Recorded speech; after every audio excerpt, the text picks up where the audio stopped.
بات کرنے جا رہے ہیں کرکٹ پر. اٹس بن اے وائل, اور جب بن اے وائل ہو چکا ہو اور اس کے بعد آپ پاکستان کرکٹ پر بات کر رہے ہوتے ہیں تو آپ کی امید یہی ہوتی ہے کہ پاکستان کچھ اچھا کرے. لیکن ایسے کیسے ہو سکتا ہے کہ پاکستان ہر دفعہ آپ کو 100% خوش کر دے؟ تو آپ بہت خوش ہو جائیں گے تو یہ تو اچھی بات نہیں ہے. تھوڑا تھوڑا غم رہنا چاہیے تاکہ ہمیں عادت رہے, ہمارے لیے کچھ انیوژول نہ ہو. بہرحال ہم ٹیسٹ میچ پر بات کرنے جا رہے ہیں. ٹوبا ٹیسٹ کا ذکر کرتے ہیں. فیصلہ کن مرحلے میں اس وقت یہ ٹیسٹ داخل ہو چکا ہے.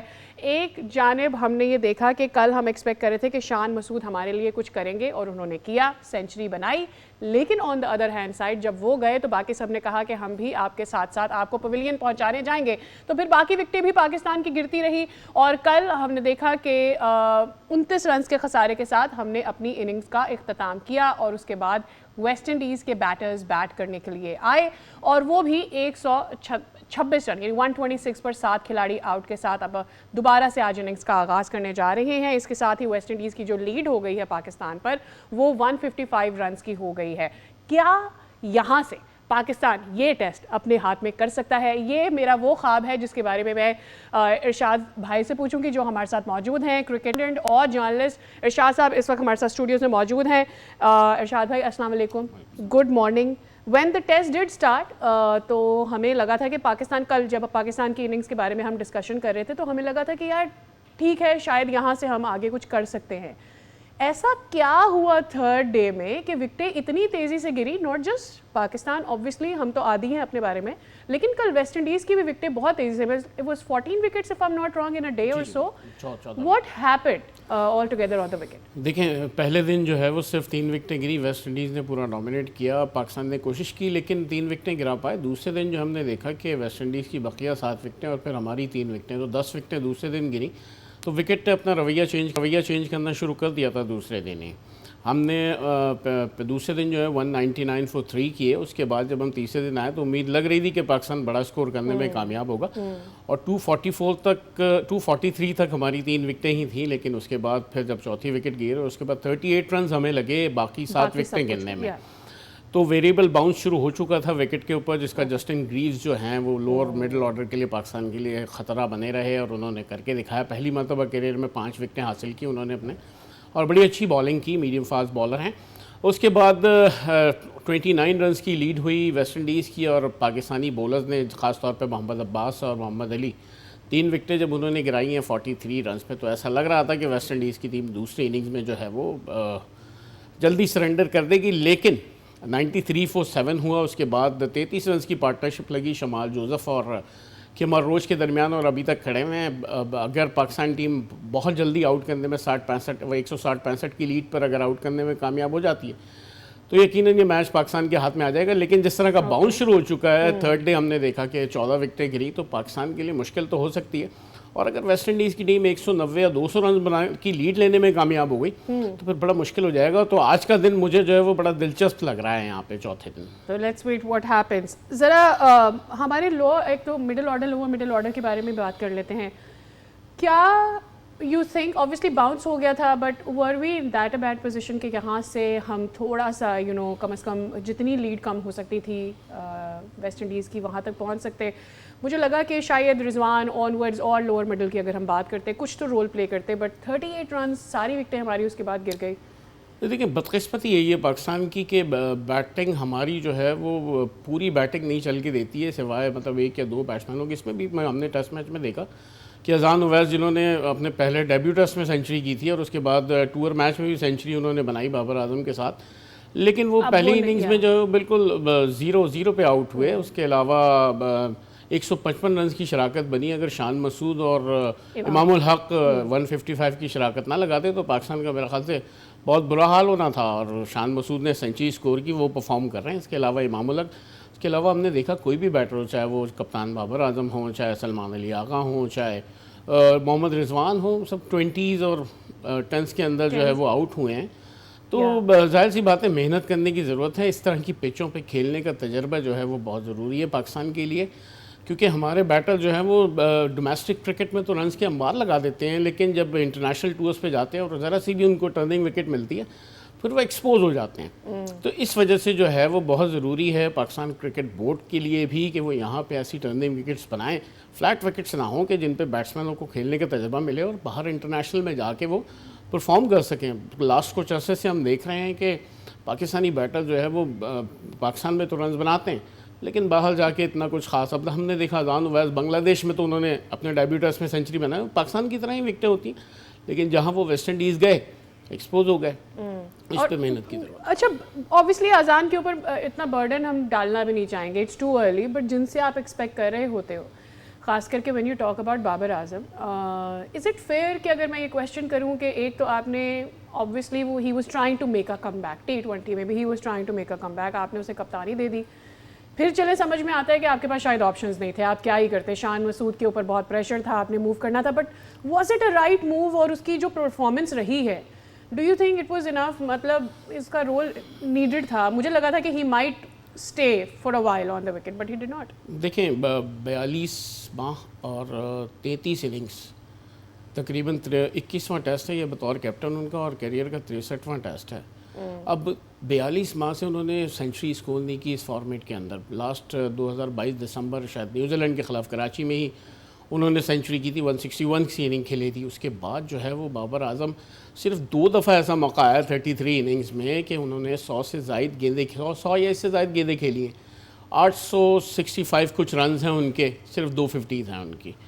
تو یقیناً اس پرفارمنس پہ, جہاں تک آپ نے کپتانی کی بات کی, تو کپتانی کے لیے اور کوئی چوائس نظر نہیں آ رہی تھی پی سی بی کو. پی سی بی خود گیا ہے بابر کے پاس ان کو کپتانی پیش کرنے کے لیے, اور آج تو میں کہیں پڑھ رہا تھا کہ انہوں نے یہ شرط رکھی تھی کہ اسی شرط پہ کپتانی قبول کروں گا کہ آگے جو بقیہ دونوں فارمیٹ ہیں ون ڈے اور T20 ان میں بھی انہیں کپتان بنایا جائے گا, تو ہی یہ کپتانی قبول کریں گے.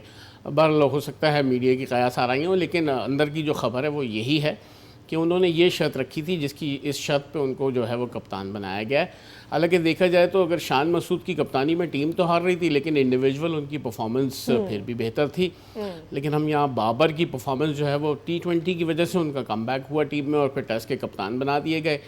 لیکن اب ہم نے دیکھ لیا, پہلے ٹور میچ میں ان کی سینچری تھی, لیکن T20 ابھی جو پہلی اننگ تھی اس میں جسٹ وہ 23 رنز بنا کر آؤٹ ہو گئے. تو یقیناً پرفارمنس مزید ان کی جو ہے وہ نیچے ہی جاتی جا رہی ہے. کوئی سینچری 33 اننگز اور 42 ماہ سے کوئی سینچری نہیں, بہت لمبا عرصہ ہوتا ہے. ارشاد بھائی, عامر جمال جو ہیں وہ ہماری کل بھی ہم ڈسکس کر رہے تھے obviously میچ کے بارے میں, کل بھی ہماری ڈسکشن کا حصہ نہیں رہ پائے. عامر جمال کے بارے میں کیا ہے؟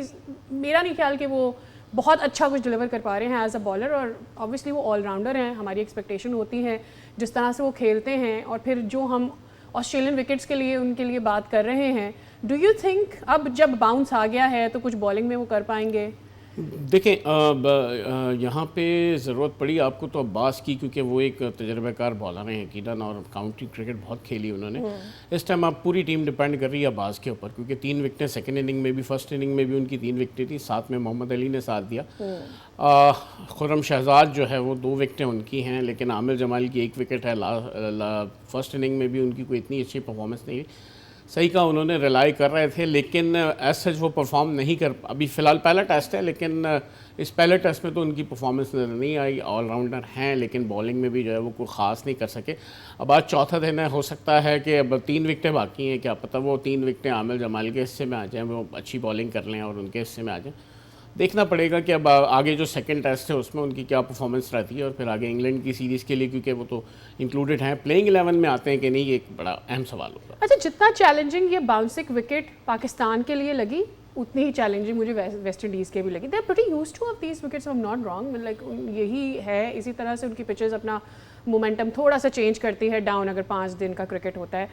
کیا ایکسپیکٹ کیا جائے کہ یہ جو 3 وکٹیں ہم جلدی گرا پائیں گے, جو the struggle we've seen in West Indian innings?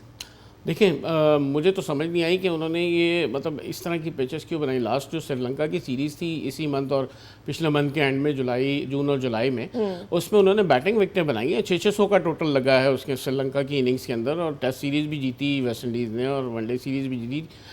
T20 جو ہے وہ سری لنکا کے نام رہی, لیکن بہت بڑے بڑے ٹوٹل لگے. یہ وکٹ جو ہے انہوں نے بالکل ٹرننگ بنایا, بالنگ فرینڈلی وکٹ بنایا. ابھی خرم شہزاد کو میں سن رہا تھا تو وہ یہی کہہ رہے تھے کہ اگر رائٹ اس پہ ایریا پہ بال پڑتا ہے تو یقیناً بیٹر کو پرابلم ہوتی ہے, لیکن اس وکٹ میں رنز بھی ہیں, تو اگر تو دماغ سے آپ کھیلیں تو رنز بھی جو ہے وہ بن رہے ہیں اس وکٹ پہ. اور اسی وجہ سے جو ہے شمار جوزف اور کیمر روز جو اس وقت 33 رنز کی پارٹنرشپ پہ کھڑے ہوئے ہیں.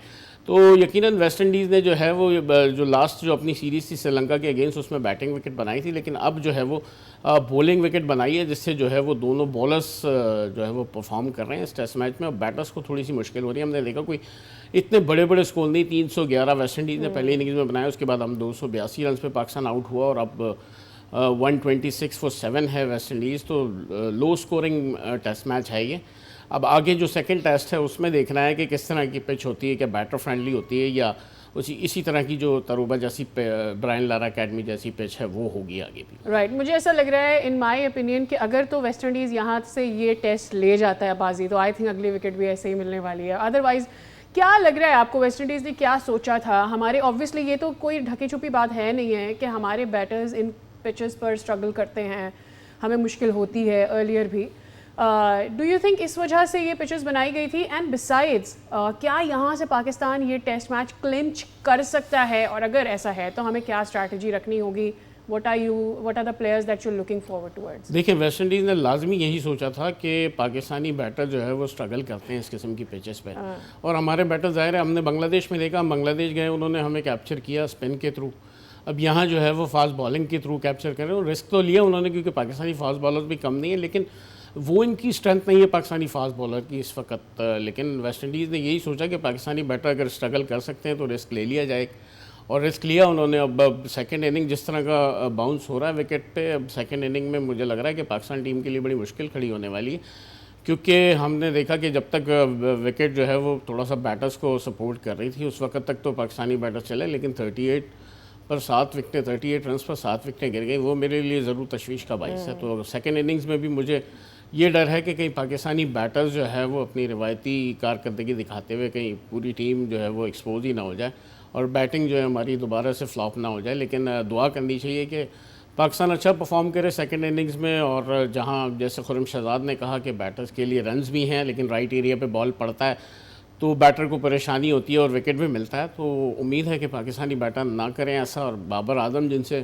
42 ماہ کا انتظار ہے جن کا، وہ ضرور سینچری بنا دیں تاکہ پاکستان کو جتائیں، تو یقیناً بہت اچھی بات ہوگی. ٹھیک ہے ارشاد بھائی، بہت شکریہ for coming to our studios اور ہم سے کرکٹ کے بارے میں بات کرنے کے لیے. اب دیکھنا یہ ہے کہ یہاں سے کیا کر پاتا ہے پاکستان، کیا واقعی پاکستان جیت پاتا ہے یا نہیں، یا کم از کم ڈرا کر سکتا ہے، because match is going to set the precedent for rest of the series.